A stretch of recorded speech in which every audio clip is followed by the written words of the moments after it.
بسم اللہ الرحمن الرحیم۔ السلام علیکم، امید کرتا ہوں آپ سب خیریت سے ہوں گے۔ جنت کے پتے بائی نمرہ احمد، ایپیسوڈ 27۔ آج ہم بحث کرتے ہیں کہ نقاب واجب ہے یا نہیں۔ میں سوچتی ہوں کہ کل کو قیامت کے دن جب ہم ایک نیکی کی تلاش میں ہوں گے، تب ہم شاید رو رو کر کہیں کہ آخر اس سے کیا فرق پڑتا تھا کہ حجاب واجب تھا یا مستحب تھا، تو نیک عمل تھا تو ثواب ہی تھا نا، تو ہم نے کیوں نہیں کیا۔ انہوں نے رک رک کر ایک گہری سانس اوپر کو کھینچی۔ یقین کریں میں واجب والوں اور مستحب والوں کسی کی حمایت یا مخالفت نہیں کر رہی، میں بس ایک بات کہہ رہی ہوں کہ حجاب کرنا نیکی ہے، سو چاہے آپ اسے واجب سمجھ کر کریں یا مستحب سمجھ کر، اس سے کریں ضرور اور اسے پھیلائیں بھی ضرور۔ ہمارے جھوٹ، خیانتیں، دھوکے ہمارے لیے جو آگ تیار کر رہے ہیں، اس سے دور ہونے کے لیے جو کرنا پڑے گا آخری بات وہ پھر سانس لینے کو رکی حال میں اس طرح مکمل خاموشی ہوگی۔ آپ حجاب کے جس بھی درجے پہ ہوں، صرف سکارف لیں یا بایا بھی لیں یا ساتھ میں نقاب بھی کریں، جو بھی کریں اس پہ قائم ہو جائیں، اس سے نیچے کبھی نہ جائیں۔ پھر اس کے لیے لڑنا پڑے تو لڑیں، مرنا پڑے تو مرے، مگر اس پہ سمجھوتا کبھی نہ کریں۔ مجھے نہیں معلوم کہ حجاب واجب ہے یا مستحب، بس یہ جانتی ہوں کہ یہ اللہ کو پسند ہے، تو پھر یہ مجھے بھی پسند ہونا چاہیے۔ وہ سیز سے اتری تو حال تالیوں سے گونج اٹھا۔ گرے اسکار والی اور میرون اسکار والی دونوں خواتین متفق انداز میں مسکراتے ہوئے سارا لا کر تالی بجا رہی تھی۔ وہ بالکل چپ خاموش سے بیٹھی رہی، دل و دماغ جیسے بالکل خالی ہو گئے۔ جیسے ہی وہ سیاہ بایا والی ڈاکٹر شائستہ ہمدانی دروازے کی طرف بڑھی، وہ ایک جھٹکے سے اٹھی اور ان کی جانب لپکی۔ میم وہ تیز قدموں سے چلتے ہوئے ان تک آئی۔ یس وہ پلٹی، ساتھ ہی وہ ایک ہاتھ میں اپنا فون پکڑتے ہوئے تیز تیز کچھ ٹائپ کر رہی تھی۔ میں بھی کرنا چاہتی ہوں نقاب، مگر اس کی سمجھ میں نہیں آ رہا تھا کہ وہ کیسے اپنی بات سمجھائے، مگر میں کیسے کروں؟ بہت آسان۔ ڈاکٹر شائستہ نے موبائل بیگ میں ڈالا اور پھر آگے بڑھ کر اس کے سکارف کے سامنے کو گرایا، دایاں تکونا پلوا اٹھایا اور اسے اپنے بائیں گال کے ساتھ سکارف کے حالے میں اڑسا، پھر کچھ حصہ دائیں گال کے اس طرف اڑسا، یوں کہ اس کے چہرے کو ایک نفیس سی نقاب نے ڈھانپ لیا۔ بس اتنی سی بات۔ مسکرا کر کندھوں کو ذرا سی جنبش دے کر موبائل نکالنے کے لیے پرس کنگالتے ہوئے پلٹ گئی۔ اتنی سی بات تھی، وہ اپنی جگہ مند میں سی کھڑی رہ گئی۔ بس اتنی سی بات تھی۔ اس کا سانس گھٹا، نہ دل تنگ ہوا اور نہ ہی نگاہوں کے سامنے اندھیرا چھایا، سب ویسے ہی تھا، بس اتنی سی بات تھی۔ اناتولیہ کے بازار میں چہل قدمی کرتے، گورسل کی نشستیں کھڑکی کے باہر دیکھتے، سبانچی کیمپس میں واپس بے بس اترتے، ہر جگہ اس نے لوگوں کو، دیواروں کو، مناظر کو کھوجنے کی صحیح کی۔ کیا کوئی فرق پڑا تھا؟ مگر اسے احساس ہوا کہ سب ویسا ہی تھا۔ اس میں ہمت نہ تھی کہ وہ ڈاکٹر شائستہ کا پہنایا گیا نقاب اتار سکتی، سو وہ استنبول میں اسی نقاب کے ساتھ لمحے بتاتی رہی۔ پھر کہیں کوئی گھٹن، کوئی تنگی نہ تھی۔ انسان دنیا اپنی آنکھوں سے دیکھتا ہے، نہ رخسار، ناک، ٹھوڑی یا پیشانی سے، سو ان کے ڈھکے ہونے کے باوجود منظر وہی تھے، پھر کیسی پریشانی۔ لیکن پھر بھی اسے ایک عجیب سی خفت ہو رہی تھی، باوجود اس کے کہ حالے کا انداز ویسا ہی تھا جیسے پہلے تھا۔ ڈورم کی سیڑھیاں چڑھتے ہوئے اسے حسین اور مجھ سے اترتے دکھائی دیے۔ حسین بس لمحے بھر کو ٹھٹکا تھا، پھر دونوں مسکرا کر سلام کرتے نیچے اتر گئے۔ سب پہلے جیسا تھا۔ اے نبی صلی اللہ علیہ وسلم، آپ کہہ دیجئے اپنی بیویوں سے اور اپنی بیٹیوں سے اور اہل ایمان کی عورتوں سے کہ وہ اپنے اوپر اپنی چادر لٹکا لیا کریں تاکہ وہ پہچان لی جائیں اور وہ ستائی نہ جائیں۔ بے شک اللہ بخشنے والا مہربان ہے۔ وہ اپنی کرسی پر بیٹھی، کتاب پہ جھکی، ذہنی طور پر ابھی تک اس حال میں تھی جہاں شیشے کے دروازے سے پرندے ٹکرا جایا کرتے تھے۔ جب واپسی کے وقت پس منظر میں کسی نے یہ آیت چلا دی تو وہ اس کی ٹرانس سے باہر ہی نہ آ سکی۔ اس سے لگا وہ کبھی اس کے اثر سے نہیں نکل سکے گی۔ لمحے بھر میں اس میں سمجھ آ گیا تھا کہ وہ آج تک نقاب یا حجاب کیوں نہیں پہن سکی تھی، باوجود اس کے کہ تایا، ربا اور روحیل بھی اسے بہت تاکید کرتے تھے۔ وہ یہ نہیں کر سکی اس لیے کیونکہ انہوں نے ہمیشہ اپنی کبھی اللہ کی بات سنائی ہی نہیں۔ جبر کی طرح اپنی بات مسلط کرنی چاہیے، اور اکثر باپ بھائی یہی تو کرتے ہیں، اپنی ہی کہتے رہتے ہیں، پھر شکایت کرتے ہیں بچیاں مانتی کیوں نہیں ہیں۔ کبھی اللہ کی سنا کر تو دیکھتے، پھر علم ہوتا کہ مسلمان لڑکی چھوٹی ہو یا بڑی، نرم ٹہنی ہو یا سخت کانچ، دل اس کا ایک ہی ہوتا ہے۔ وہ دل جو اللہ کی سن کر جھک ہی جاتا ہے، پھر کسی وعظ و تقریر یا درس کی ضرورت نہیں رہتی. ایک آیت زندگی بدل دیتی ہے، بس ایک آیت. بیور کرا کہ ساحل پہ لہریں پتھروں سے سر پٹک رہی تھی. ان کا شکار اس اونچے سفید کیسر عثمانی کے اندر تک سنائی دے رہا تھا. محل اندھیرے میں ڈوبا ہوا تھا اور راہداریوں میں طریق تھی. صرف دوسری منزل کے اسٹڈی میں نیم روشنی چھائی تھی. اندر ایک مدھم سا بلب جل رہا تھا. پھر میز پہ کھلا پڑا عبد الرحمان کا لیپ ٹاپ، البتہ وہ اسکرین کی طرف متوجہ نہیں تھا. وہ ریوالونگ چیئر کے پشت پہ سر گرائے سوچتی نگاہوں سے چھت کو دیکھ رہا تھا. اس کے دونوں سونے کی انگوٹھیاں اور موٹے فریم کے گلاسز میز پہ لیپ ٹاپ کے ساتھ رکھے تھے. بے خیالی سے اس نے ہاتھ بڑھا کر سگریٹ کی ڈبیا اٹھائی. اسے دیکھا، پھر ذرا کوفہ سے میز پہ پھینک دیا. اس سگریٹ نوشی سے اسے چھٹکارا لینا چاہیے تھا اب تک، بلکہ وہ اور بھی بہت چیزوں سے. اس نے آنکھیں بند کر لی، انگلیوں سے کن پٹیوں کو دھیرے دھیرے مسلنے لگا. اس کے سر میں کافی دیر سے درد تھا، شاید بہت سوچنے کے بعد اعصابی دباؤ. اس نے آنکھیں بند کر لی. اس نے نفی میں سر جھٹکا. اس کے اعصاب بہت مضبوط تھے، وہ کبھی بھی اس قسم کے دباؤ سے نہیں ہار سکتا. اس نے خود کو یقین دلایا ویسے بھی سب کچھ ٹھیک ہو رہا ہے، ہر شے اس میں منشا جا رہی ہے. جو تاش کے پتوں کا گھر اس نے بنا رکھا تھا وہ اپنے آخری مرحلے میں تھا. کامیابی بہت نزدیک تھی. جو وہ چاہتا تھا ویسے ہی ہو رہا تھا، مگر اسے زیادہ توانائی اور زیادہ احتیاط کی ضرورت تھی. پچھلی دفعہ کھیل آخری مرحلے میں بگڑ گیا تھا. ہر شے دھپ سے اس پر آ گئی تھی. وہ بھی اسی دوست کے طفیل. دوست دھوکہ دے، اس سے بڑھ کر تکلیف دے شے کوئی نہیں ہوتی. کچھ پل کے لیے وہ اذیت ناک دن اس کی نگاہوں کے سامنے لہراتے رہے. اپنے قابل سے قابل دوستوں اور جاننے والوں کو چھوڑ کر وہ اس قابل نفرت آدمی کا پیر کے پاس گیا تھا مدد کے لیے، اور اس نے جو کیا وہ بہت برا تھا. عبد الرحمان نے تلخی سے سر جھٹکا. اس وقت کم از کم وہ اس واقعے اور اس شخص کو یاد نہیں کرنا چاہتا تھا. اس نے اس کی پیٹھ پہ چھڑا کھونپا تھا. اللہ ضرور اسے موقع دے گا کہ وہ اس سے اپنا انتقام لے، اور وہ کبھی موقع ضائع نہیں کرے گا. اس نے قسم کھا رکھی تھی، مگر اس وقت اسے وہ سب بلا کر ان مواقع پر توجہ مرکوز کرنی تھی جو اس کے سامنے تھے. عبد الرحمان نے کئی موقعوں کا انتظار نہیں کیا تھا. اس نے موقع ہمیشہ خود پیدا کیے تھے اور پھر اپنے کام نکلوائے تھے. اب بھی وہ یہی سوچ رہا تھا، مگر اس سب سے پہلے اس چھوٹے سے مسئلے کو پایا تکمیل تک پہنچانا تھا جو 4-5 ماہ قبل اس نے خود کھڑا کیا تھا. گو کہ ہر چیز ویسے نہیں ہوئی تھی جیسے اس نے سوچا تھا. بڑی غلطی ہوئی تھی اس سے ہاشم پر اعتبار کر کے، مگر پھر بھی اس سب کا اختتام ویسے ہی ہوگا جیسے اس نے سوچا تھا، جیسے اس نے پلان کیا تھا، جیسے دیمت فردوس نے مشورہ دیا تھا. ایک اتفاقیہ موقع اسے مزید پیدا کرنا تھا. اس نے میز پر رکھا، اپنا فون اٹھایا اور فون بک کھولی. وہ نمبرز کبھی لوگوں کے اصل نام سے محفوظ نہیں کرتا تھا. یہ نمبر بھی اس نے ایکسچینج اسٹوڈنٹ کے نام سے محفوظ کر رکھا تھا. کچھ سوچتے ہوئے وہ اس نمبر پر میسج لکھنے لگا. 26 مئی سے سبانچی میں امتحانات کا موسم چھا گیا. اس گھٹن موسم کی 9 جون تک جاری رہنا تھا. ٹاکسم کا مجسمہ، استقلال جدیسی کی چکر، جواہر کی شاپنگ اور پزل باکس کی پہلیاں، اس سے سب بھول گیا تھا.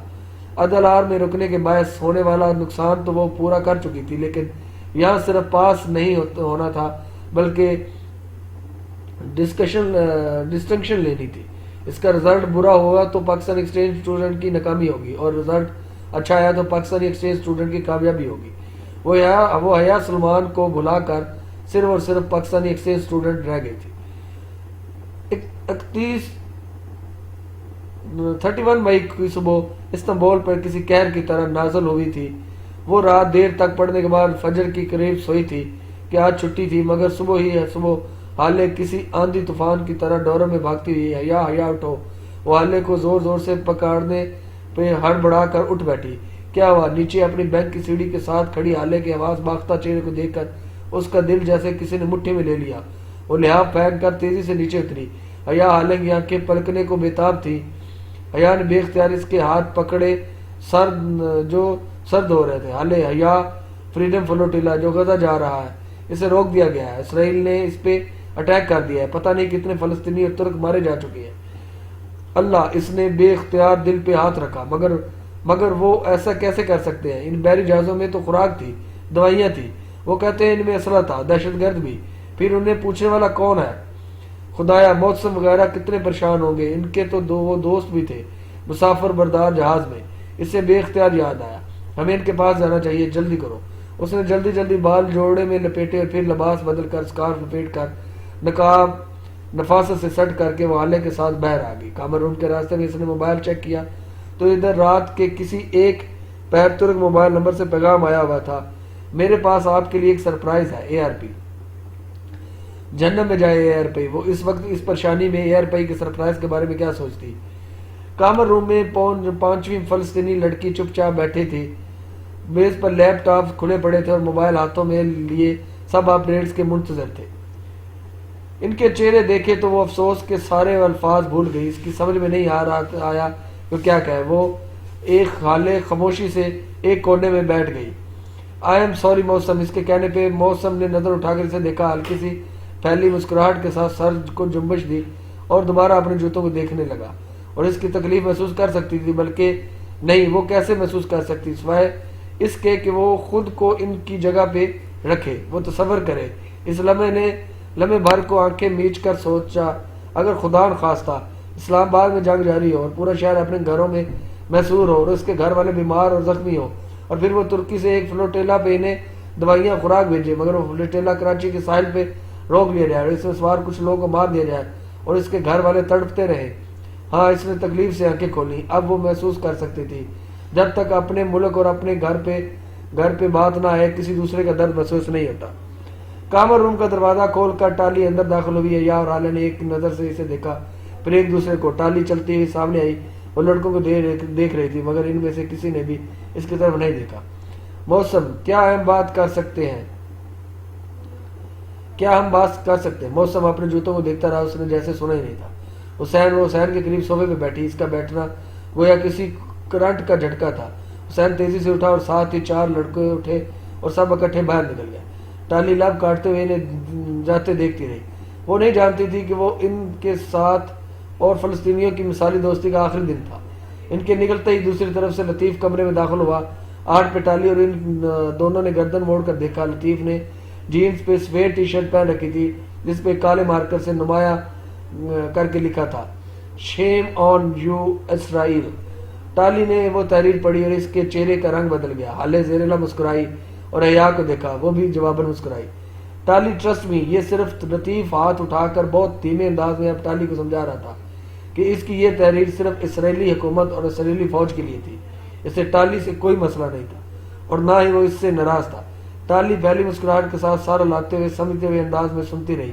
لطیف کیتھولک تھا، ڈچ تھا اور یہ سب کہہ سکتا تھا، مگر فلسطینی کی بات اور تھی۔ جو انہوں نے کیا حالے اور حیا کو وہ بالکل درست لگا تھا۔ وہ ماتم کا دن تھا، گویا یونیورسٹی میں سارے کام معمول کے مطابق ہو رہے تھے، مگر در و دیوار پہ چھایا سوگ اور اذیت دل کاٹتی تھی۔ سمجھ میں نہیں آتا تھا کہ کیا کرے، کس سے انصاف مانگے۔ ہٹلر کہتا تھا، میں چاہتا ہوں تمام یہودیوں کو مار دیتا، مگر میں نے بہت سو کو چھوڑ دیا تاکہ دنیا جان سکے کہ میں نے ان کی بھلائی بندوں کو، ان کے بھائی بندوں کو کیوں مارا تھا۔ اس جیسی دوسری بہت سی کہاوتیں اسٹوڈنٹ اپنی شرٹ پر لکھ کر پہنے گھوم رہے تھے۔ وہ اور حالے بھی سارا دن سناٹے میں ڈوبے اور راہداریوں میں بے مقصد چلتی رہی تھی۔ پاکستان میں اپنے لاؤنج میں بیٹھے ریموٹ پکڑے ٹی وی پر فریڈم فلوٹیلا کی خبر دیکھنا، افسوس کے لیے چینل بدل دینا اور بات تھی، مگر ترکی میں رہ کر اس ساری اذیت کو تکلیف کا حصہ بننا دوسری بات تھی۔ وہ اینکر پرسن طلعت حسین کا شوق کبھی بھی نہیں دیکھتی تھی، مگر یہ بات کہ وہ بھی ان سینکڑوں لوگوں کے ساتھ قید تھے بہت دل دکھانے والا تھا۔ وہ 6 جہاز تھے، 3 کارگو اور 3 مسافر بردار۔ یہ سب مختلف جگہوں سے آ کر مرمرہ میں ایک مقام پر اکٹھے ہوئے تھے۔ وہاں سے یہ پورا فلوٹیلا غزہ کی جانب گامزن ہوا تھا تاکہ غزہ کے مسؤولین کو امداد پہنچا سکے۔ جب فلوٹیلا غزہ کے قریب پہنچا تو اسرائیلی فوج نے جہازوں پر حملہ کر دیا، کتنے لوگ شہید کر دیے اور باقی سب قید۔ دوپہر میں وہ اور حالے باہر سبانچی کے کیفے کے فارے کے ساتھ کرسی پر بیٹھی چارٹس اور پلے کارڈز بنا رہی تھی۔ انہوں نے سنا تھا کہ پورا استنبول سڑکوں پر نکل آیا ہے، سبانچی شہر میں نہیں بلکہ دور مضافات میں واقع تھی، سو ان کا ارادہ بھی آج جا کر اس احتجاج میں شامل ہونے کا تھا۔ مئی کے آخری دو فوارے کے پانی سے ابھر رہے تھے۔ وہ کونیاں میز پہ ٹکائے سر جھکائے پوسٹر میں رنگ کر رہی تھی۔ اسکارف کے ایک پلو سے نفاست سے کیا گیا نقاب اس کے چہرے کا حصہ بن گیا۔ بڑی بڑی سے آنکھیں نظر آتی جو پہلے سے زیادہ سنجیدہ ہو گئی تھی۔ انسان ایک ہی دریا میں 2 مرتبہ نہیں اتر سکتا، وہ بھی اب وہ والی حیات سلمان نہیں رہی تھی جو 4 ماہ قبل ترکی آئی تھی۔ وہ آہستہ آہستہ نامحسوس طریقے سے بدلتی جا رہی تھی۔ ایک سانے کو اس کا ذہن صبح آئے پیغام کی جانب بھٹک گیا۔ کون سا سرپرائز؟ کیسا سرپرائز؟ خیر، عبد الرحمن کی ہر بات ہی سرپرائز ہوتی ہے۔ اب تو اس نے حیران ہونا بھی ترک کر دیا تھا۔ پلے کارڈ پوسٹرز لپیٹ کر جب وہ کامن روم میں آئی تو سینڈرا چیری اور ساری کتابیں گود میں رکھے ٹی وی دیکھ رہی تھی۔ حالے میز پہ رکھے اپنا بیگ میں کچھ چیزیں ڈال رہی تھی اور فلسطینی لڑکی بھی افراتفری کے عالم میں آ جا رہے تھے۔ سب کو احتجاج کے لیے استنبول جانا تھا۔ کیا تم لوگ آؤ گے سارا؟ اس نے ٹی وی میں مگر تینوں لڑکیوں کو مخاطب کیا۔ نہیں، سارا نے اسکرین پر نگاہیں جمائے بے نیازی سے شانے چکائے۔ چیری اور سینڈرا نے بھی اسے دیکھا تک نہیں۔ وہ اسی طرح کھڑی کھڑی ٹکر ان کے چہرے دیکھے گئی۔ حالے اور فلسطینیوں کے ساتھ سامان پیک کروائے اور احتجاجی شرٹ پہن کر اس کارواں میں شامل ہونے کے لیے بہت سے ترک اسٹوڈنٹ بھی آ گئے تھے۔ یہ وہ لڑکیاں تھیں جو گرمی سردی ہر موسم میں منی اسکرٹس میں ملبوس ہوتی تھی۔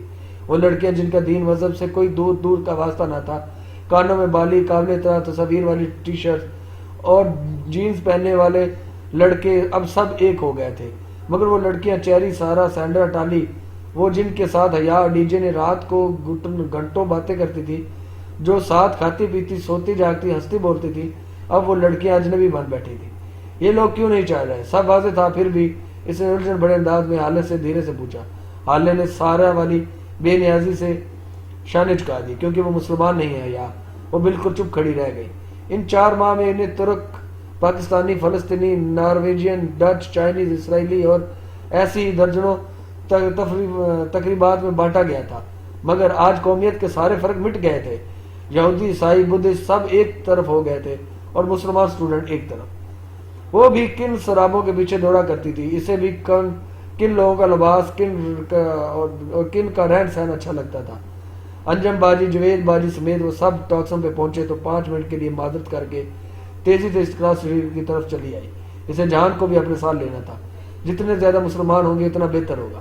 برگر کنگ میں معمول کی گہما گہمی تھی۔ وہ ریسٹورنٹ کی میزوں سے ہٹ کر اندر جانے والے دروازے میں داخل ہو گئی۔ کچن میں ایک ترک لڑکی اور ایک نیا لڑکا کام کر رہے تھے، دونوں شیف تھے۔ سلام، جہان کہاں ہے؟ اس نے ارد گرد نگاہیں دوڑاتے ہوئے لڑکے کو مخاطب کیا۔ وہ ابھی تو یہاں تھا، گوشت کاٹ رہا تھا۔ اب شاید لڑکے نے مڑ کر ایک دوسرے دروازے کی طرف دیکھا، شاید ڈریسنگ روم میں یا پھر باتھ روم میں۔ اسی پر ڈریسنگ روم کا دروازہ کھلا۔ حیا نے بے اختیار گردن موڑ کر دیکھا۔ جہان اندر داخل ہو رہا تھا، یوں کہ سر جھکائے وہ آنکھوں کو انگلیوں سے رگڑ رہا تھا۔ جہان، اس نے پکارا تو جہان نے چونک کر گردن اٹھائی۔ اس کی آنکھیں بھیگی اور سرخ سی ہو رہی تھی۔ وہ بامشکل مسکرایا اور سلیب کی طرف آیا۔ السلام علیکم، تم کب آئی؟ وہ اس سے نظر ملائے بغیر گردن جھکا کر ٹرے سے گوشت ٹکڑے اٹھانے لگا۔ ابھی تم ٹھیک ہو؟ بغور اس کا چہرہ دیکھ رہی تھی۔ ہاں، بس پیاز کاٹنے سے آنکھوں میں تھوڑی جلن ہو رہی تھی تو ابھی منہ دھونے گیا تھا۔ اتنی لمبی وضاحت، وہ بھی جہان دے، اور پیاز؟ اس نے ارد گرد دیکھا تو پیاز تو کہیں نہیں تھے۔ تم بتاؤ کیسے آئی؟ وہ ہم اسٹریٹ پروٹیسٹ کے لیے جا رہے ہیں، فریڈم فلوٹیلا پہ حملے کے خلاف۔ تم چلو گے؟ پروٹیسٹ کیوں؟ ان جہازوں میں اسلحہ نہیں تھا؟ اسلحہ نہیں تھا؟ نہیں جہان، ان میں دعا اور خوراک تھی۔ اس نے چمبے سے جہان کو دیکھا۔ کیا وہ اتنا بے خبر تھا؟ یہ تو تم کہہ رہی ہو، اسلحہ نہ ہوتا تو اسرائیلی کیوں روکتے اسے؟ وہ لاپرواہی سے کہتے ہوئے گوشت کے قطلے کٹا کاٹ رہا تھا۔ جہان، کیا تمہیں لگتا ہے کہ ان کو کسی وجہ کی ضرورت ہے؟ یہ ان کے پاس آپس کی جنگ ہے، یا یہ فلسطینی بھی اتنے سیدھے نہیں ہیں۔ یہ جہاد وغیرہ کچھ نہیں ہوتا، سب دہشت گردی کی قسمیں ہیں۔ ہو سکتا ہے کہ فلوٹولا کو واقعی ناجائز روکا گیا ہو، مگر ہمیں فلسطینیوں سے زیادہ فلسطینی بننے کی ضرورت نہیں۔ یہ ہمارا مسئلہ نہیں۔ جہان، یہ کیسے ہمارا مسئلہ نہیں؟ ہمارے ریجن کو ہماری ضرورت ہے۔ ہمارا ریجن ہمارے پیدا ہونے سے پہلے بھی تھا، ہمارے مرنے کے بعد بھی رہے گا۔ اسے ہماری قطن ضرورت نہیں۔ اور پلیز تم محمد بن قاسم ایرا کے رومانس سے نکل آؤ۔ وہ بہت بیزاری سے گردن جھکائے کام کرتے ہوئے کہہ رہا تھا۔ یہ کیسا جہاد ہے؟ بوڑھے ماں باپ کو چھوڑ کر بندوق اٹھانے نکل پڑو۔ جہاد تو وہ ہوتا ہے جو ایک آدمی اپنے گھر والوں کے لیے مشقت کر کے روزی کماتا ہے، جو میں کرتا ہوں، یہ جو میں اس ریسٹورنٹ میں میرے ورکر کرتے ہیں۔ جہنم میں گیا تمہارا ریسٹورنٹ۔ بہرحال میں تم سے متفق نہیں ہوں۔ اگر تم غلط ہو کر اتنے پر اعتماد ہو سکتے ہو تو میں صحیح ہو کر پر اعتماد کیوں نہ ہوں؟ وہ تلخی سے کہہ کر پلٹ گئی۔ جہاں نے ایک نظر اسے جاتے دیکھا، پھر ساتھ جھٹک کر کام کرنے لگا۔